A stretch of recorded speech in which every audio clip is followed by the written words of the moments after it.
welcome or welcome back. If you're interested in becoming an AWS Certified Solutions Architect in 2023, well, you're in the right place. Welcome back to ClayDesk. My name is Syed, and we're going to be talking about how you can actually, and I'm going to give you a roadmap, step-by-step roadmap on how you can become an AWS Certified Solutions Architect. Moving forward. All right, so stay tuned. Make sure you like, comment, and subscribe. If you're new to the channel, welcome. This is ClayDesk, your #1 channel for e-learning courses, full latest technology courses. All right, so let's dive into what is a solutions architect, why are even people are going crazy for this role, and the answer is simple, right? Because we're in times where there's a huge gap, demand and supply of skilled individuals, certified individuals, and yet there's a shortage, right? Because companies are seeking certified individuals and they're unable to find. So I'm going to give you the roadmap or step-by-step roadmap how you can become an AWS Certified Solutions Architect, right? So step number 1, I'm going to just dive right into it, right, is for you to be able to gain foundational knowledge of cloud computing. That's very, very important. So before diving into AWS, for example, it's essential that you have a solid grip on the concepts of cloud computing. What that is, how does that work, what does that entail, and all of the areas, so that you understand how the cloud was built. Back in those days when I was just getting started, we had physical servers, we had to do IP addressing and networking physically. For example, come up with the CIDR blocks, or convert from binary to decimal, and all of that stuff, right? So there's none of the things happening in the cloud, because things are much easier when you're working in the cloud. But that does not mean that you should not have the basic understanding and knowledge of cloud computing, right? So that's essential. So the concepts you must know, the deployment models you must know, the cloud service models you should know, whether it's AWS, whether it's GCP, or Microsoft Azure, whichever platform you're working on or you intend to get in. I'm going to be focusing, of course, on AWS, right? So the foundation knowledge, that's the first step. Gain solid knowledge of cloud computing. You can check several resources right here on our blog, or go to claydesk.com, and there's plenty other sites that you can take a look at, okay? But if you want a more structured approach, then of course just navigate to claydesk.com, and you will have hands-on understanding of cloud computing and how does that work. So that's step 1, which is critical, okay? Now this is before you even get into AWS, so you don't need to dive right into AWS. Make sure you have that knowledge. Step 2, learn AWS fundamentals, okay? Or any cloud platform. So I'm going to focus on AWS. So you must learn the fundamentals. You should know the services that AWS offers, okay? For example, EC2, S3, RDS, EKS, ECS, all of the major and important services. And I'll provide a list. If you go to our blog, there's a whole list of all these services. In fact, preparing you for the foundational level certification, which is the AWS Certified Cloud Practitioner. Now, if you're just starting off, definitely this falls into that domain where learning AWS fundamentals is critical, where you become AWS Cloud Practitioner certified first, right? And that will satisfy this step. In other words, that will validate the skills that you have, so that you would know the basic services of AWS has to offer. Not all the services, because AWS is constantly evolving, right? So it's changing, it's coming up with new services and whatnot. So let's not get overwhelmed, but the step-by-step guide that I have on the blog, just take a look at the services and just master those. And to validate those skills that you've mastered, it is essential that you take the AWS Cloud Practitioner certification and pass. Boom, there it is. So that's easy. That's step 2, learning the AWS foundation or the fundamentals, because to become a solutions architect, this is also sort of like the critical foundational step, right? So step 1 was gain foundational knowledge of cloud computing, which I talked about. And step 2 is learning the AWS fundamentals, okay? And passing the cloud practitioner certification. That'll give you 2 benefits. You'll have the certification under your belt, and you'll have the knowledge of various services also. All right. Step 3 is this is where the real fun begins, right? Because that's where the fun begins. This is getting hands-on experience. This is step number 3, where now you create a free AWS account and you follow along all of the hands-on tutorials or practices, okay? So you take a course, for example, whether you take a course at ClayDesk, whether you take a course at Udemy, Skillshare, or whatever, the many sites, right? You choose whatever works best for you, but of course I recommend ClayDesk as always. So you follow along the tutorials, okay? For example, if you're just a beginner, how do you create an EC2 instance, right? So those tutorials are going to show you, demonstrate to you, and you can just follow along, okay? And then of course from the basics, and then you jump up to intermediate, and then of course you get the skill, right? Let me pause here for a second. I was reading a book. This is very interesting because that book is called The Power of Habit. I don't know if you can see it here or not, but probably inverted. But The Power of Habit is a pretty cool book. And this sort of like talks about automation, right, in your mind. Because if you have a habit, and this book gives an example, a simple example of driving a car. So if you're driving, you're not thinking, right? It's just automatic, as long as you know how to drive, right? So that's really what working with AWS and working on the cloud platform is all about. It just needs to become automated, right? So for example, if you develop a habit, and again, if you have to have passion, guys, right? If you don't have passion, you're in the wrong field, right? So in tech, things are changing constantly, right? They're evolving and growing exponentially. So when you're developing a habit on working on the cloud, for example, or with AWS, then boom, that's it. That's all you need. So step 3 again is getting hands-on experience, practicing, just going through all of the tutorials, working with different services that you have, and whatnot. So that's really what the key is all about. Now, once you get your hands on, you are going to come across and experience, by the way, many challenges, because things may not work right, the script is not running, or the steps are incorrect, or things have changed, for example. That's where you sort of like get help from either commenting right here on our ClayDesk channel or reading the documentation. So that's really helpful when you read the documentation. So it kind of follows along the steps. So there are multiple resources. So the idea here is gaining practical knowledge is not just going through the tutorial and boom, that's it. No, it's really taking the supplementary material and then following along with it. And maybe you come across some new tutorial, new things, right? And of course, I always encourage my students to just be innovative, right? So come up with your own projects.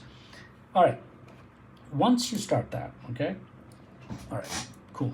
Once you start that aspect, once you're done with your hands-on, and then you have experience, maybe you're working for, or you're doing practice for, let's say, 3 months, 4 months, 5 months.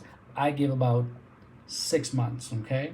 So if you're starting off in this year, you're just starting off and you want to be able to get certified as an AWS Certified Solutions Architect, give yourself about 6 months, okay? And that means that, yeah, it's just you're making this a habit, all right? So habit means if you're not doing something, yeah, you're doing AWS, right? That's how it is, guys, all right? So yeah, getting hands-on. The more you do, the easier it'll become, or it'll become automatic, right? That's the idea. All right, step 4. So let me recap quick. Step 1 is gaining foundational knowledge of cloud computing. Those of you who are just joining now, make sure you hit the subscribe button and the like button, guys. Certainly appreciate that. So step 1 was gaining foundational knowledge of cloud computing. Learning AWS fundamentals is step 2. Step 3 is getting hands-on experience, which I talked about. And number 4 is choosing your career path. All right. Now, with AWS, certainly offers many certifications, right? That depends on where you want to be. What is your skill level? Maybe you're more leaning towards being a developer, or you're leaning towards a site reliability engineer, or a DEVOPS engineer, for example, platform engineer, cloud engineer, and so on. There are many avenues that you can choose, right? Once you're there. So step 4 is choosing your career path, whether you want to become an AWS certified developer.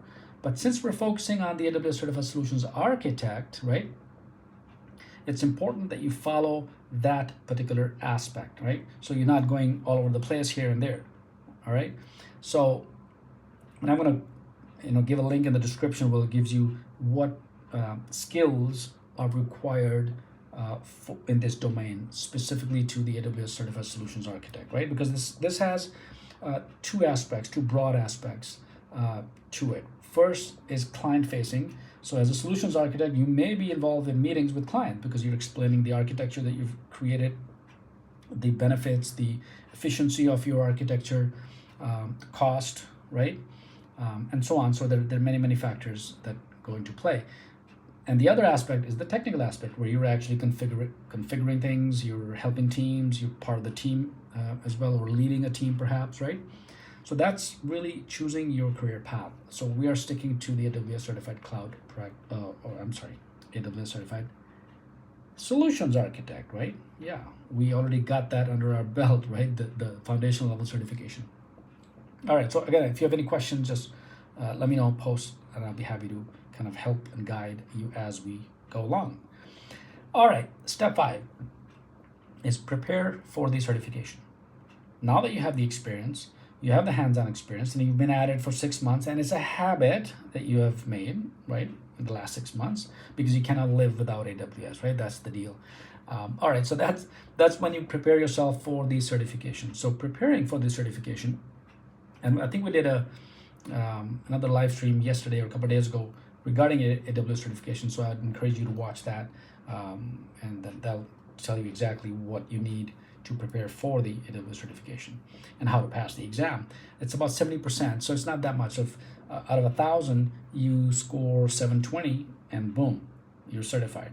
So it's not that bad, but there's a certain there are strategies that you can take to practice and get certified, right? So you can read blogs, you can read white papers, and there's a whole list of pertinent resources right on our blog. So go to blog.claydesk.com. That's where you go and you check out all the resources.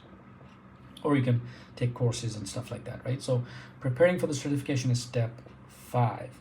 And here's the last step, guys. Of course, once you are through with all of these, then you're going to take the actual exam, which is taking the certification exam, and then passing and getting certified.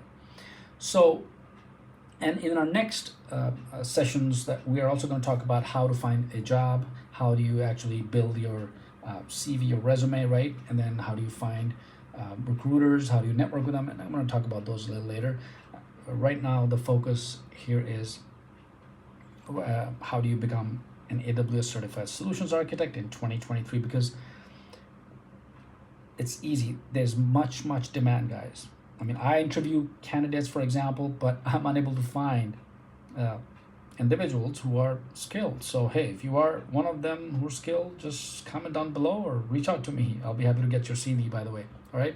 So, and certification is important, right? Because the way I know whether a candidate is skilled or not is whether he or she is certified or not. And if you are certified, that means that yeah, you have skills. You have at least those skills, validating those skills for you to become, a certified individual. All right, so quick rundown on how you can become an AWS Certified Solutions Architect, right? And what are those steps, right? So step 1, like I mentioned, gain solid knowledge, foundational skills of cloud computing before you get into AWS, right? Step 2 was learning AWS fundamentals and getting certified as a certified cloud practitioner. Step 3 was gaining hands-on experience by practicing and doing projects and making it a habit, right? And like I said, here's the book, guys. I read it. It's pretty cool. And then, of course, choosing your career path as step 4. Once again, since we're focusing on AWS Certified Solutions Architect, then that's our career path, right? That's where we want to be. And there are 2 certifications to it. One is the associate level. The other one is the professional level. So you start with associate, and then, of course, after gaining maybe 3 or 4 months of more experience, getting your hands dirty in some in-depth, complex scenarios, architectural scenarios, and then you can jump into the professional and pass that certification. But once you pass one, it's easier to pass the other. And then step 5 was preparing for the certification, and step 6, of course, was to pass the certification. So that's really what it takes for you to become an AWS Certified Solutions Architect in 2023. Comment down below. Let me know what you think. Let me see if I could see a question right here. Yeah, so Tony's asking, can I get a job on Cloud Practitioner Certified? Simple answer, yes. That's the entry-level cloud computing job. Now, whether you're an entry-level DevOps, whether you're an entry-level cloud engineer, cloud architect, whatever it is, right? AWS certifications, they have, what should I call it? They have some power, guys. I mean, I have many students who just passed the cloud practitioner, they got into a company, they gained some valuable experience, right? And then boom, they landed the AWS Solutions Architect role, right? And that's, of course, a jump up. So that's really important. And that's a good point, by the way. So thanks for asking this question, because getting entry level into an organization is by far the, that's the best way you can practice.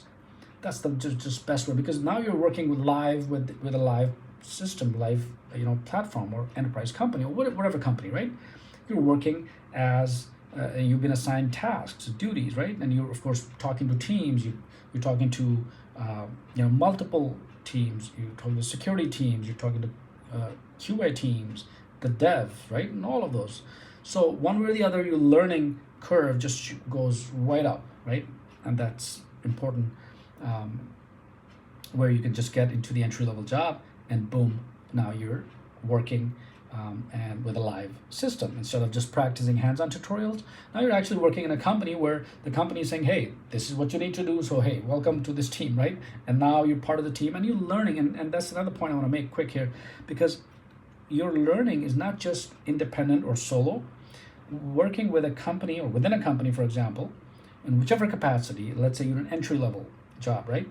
It gives you the ability to learn from your colleagues, because they come from a rich background, and some of the people are certified, some have tons and tons of years of experience, and it's a whole mix of individuals, right? So once you're part of that, it's easier for you to communicate with them and ask questions or just learn something, and here and there, and that just exponentially grows your learning curve, right? So that's pretty cool. All right, so yeah, I hope I kind of answered how you can become an AWS certified solutions architect, step by step, complete roadmap. Check out, of course, the resources at blog.claydesk.com, where you can actually work with it. All right, another question. All right, by the way, post your questions, so I'll be happy to answer and help you out, guys. All right, so another question is, can I get remote jobs? Good question. Typically, almost all jobs in tech, or especially in AWS, whichever role, whether it's the AWS Certified Solutions Architect, DevOps engineers, security, whatever it is, they are remote, all right? I'd say about 100%. Some companies do require hybrid scenarios where you go once a week to the office, or they call, I've seen situations where you go once a year in the annual company dinner, whatever, right? But otherwise, typically, it's all remote, guys, and that's the beauty of it. I mean, I'm working remotely. Hey, it's perfect. It's awesome, right? So, yeah, there's no compulsion of going to the office, even though some companies, they give you the option. Hey, if you cannot work at home, yeah, come to the office, right? But typically, it's all remote. So thanks for asking. And it works perfectly fine for companies too, because it cuts the cost down for companies if they allow you to work at home, okay? And that kind of makes sense, guys. They want to save money too. They don't want to, increase their costs. They want to lower their costs, right? Because if they have 1,000 employees in a building, they have to rent a building. But whereas if 1,000 employees are working remotely in their own home, yeah, you got it, right? Yeah, it makes sense. All right, so perfect. That's how it is. Give it a thumbs up if you like this video. Make sure you like, comment, and share with your colleagues. And comment, give me your questions, because the next streams that we have coming up are super exciting. We're going to be talking about resume building. How do you get a job in tech? Where do you go and find jobs? How do you prepare for your interviews? And that's pretty exciting, because once you get certified, right, and once you actually dive into AWS and you have some experiences, yeah, you want to be able to get a job, right? You want to be able to get your CV, and we'd be happy to kind of work you through and help you guys out as to reach your career goals. So my name is Syed. Thank you for watching. I gotta run. Give it a thumbs up and let me know how your learning journey continues. I'll talk to you later.